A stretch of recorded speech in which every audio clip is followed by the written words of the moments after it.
السلام علیکم داملای عزیز، میخواستم با این سوال من جواب دهید. با نزدیکی یک کودک بیمار میشود و او را به بیمارخانه میبرند که کودک در حالت وزنین بود.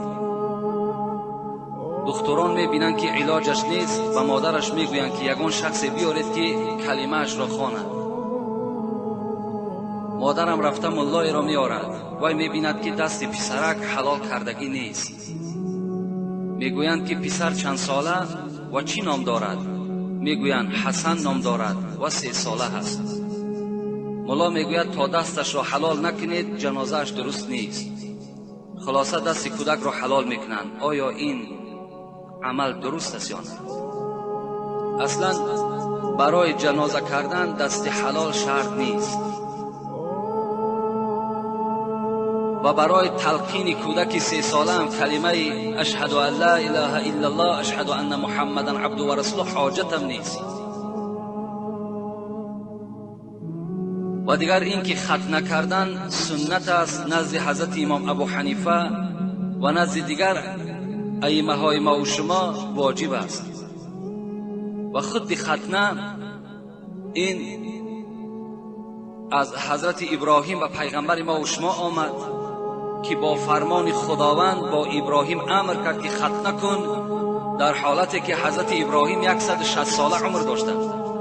در 160 سالگیش میگوید چیکار کرد؟ ختنه کردن. و این عمل با تمام امت پیغمبر ما و شما سنت شد. بهتر و افضلش همین است که در روز هفتم ختنه کرده شود. در روز هفتم ختنه کرده شود. در روز هفتم تولد همین فرزند نام گذاشته شود.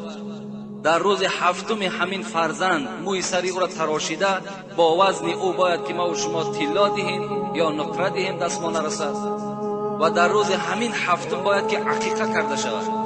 بچه باشد 2 گوسفند، دختر باشد 1 گوسفند باید که ما و شما ذبح کنیم. خواه خام تلاشش میکنیم، خواه یک قسمش در خانه میخریم، خواه یک قسم دیگرش به مردم تقسیم میکنیم. این کار ما و شما. این عملها باید که در روز هفتم تولد فرزند باید که انجام بیابد. حتی من یک کتاب دکتری مصری را خواندم و حضرت میگوید که اگر ختنه چنان یک جهت طبی هم دارد که کسانی که ختنه میکنند از کسل سوزاک و سرطان نجات مییابند. اگر آن عملهای را انجام ندهند در دوام حیات، چون که پیدا کننده کسل این سوزاک و سرطان باشد. یعنی این فایده های طبی هم دارد و از یک جهت دیگر سنت است در اسلام ما و شما. از این خاطر اگر کسی در 7 نکرد تا سن بلاغت ختنه کنه جایز است.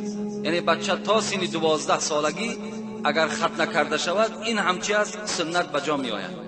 لیکن در 7 روزگی پیغمبر خدا هم توصیه دادن که باید ختنه کرده شود.